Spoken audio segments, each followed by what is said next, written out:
美食台的朋友大家好，我是 Linda， 台湾人，浙江东厨食品的研发总监。今天为大家带来的是台湾和闽南地区的特色小吃金包银。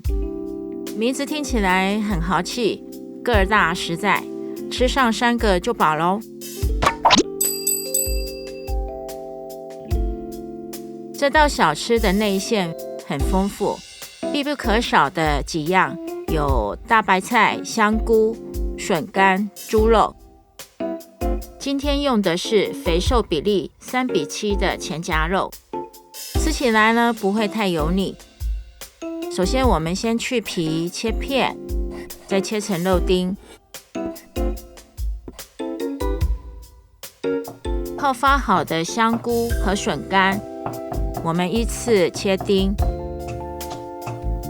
放入盆中。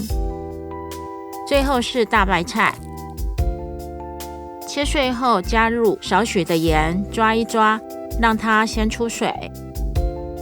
同样放入肉糜中，开始调味。可以加入虾皮提鲜、姜葱末、盐、糖、酱油、香油，然后搅拌均匀，盖上盖子，放入冰箱冷藏30分钟，可以让肉馅入味。这段时间我们就可以来和面，把糯米粉、澄面、红薯粉混合均匀。先放1勺盐，然后沸水，用筷子搅拌，等稍微冷却，就可以用手揉捏。等到面粉成团的时候，加1勺食用油，继续揉捏。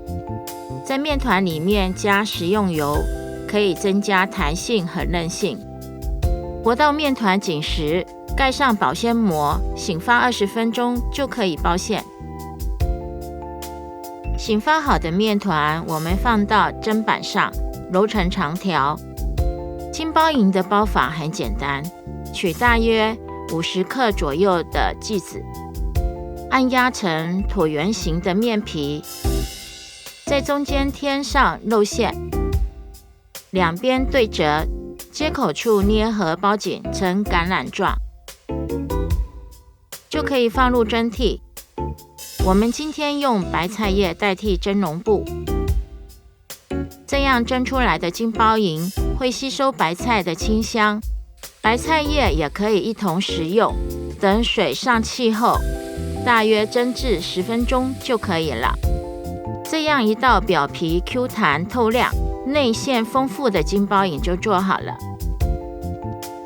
根据个人喜好，搭配不同酱汁，别有风味。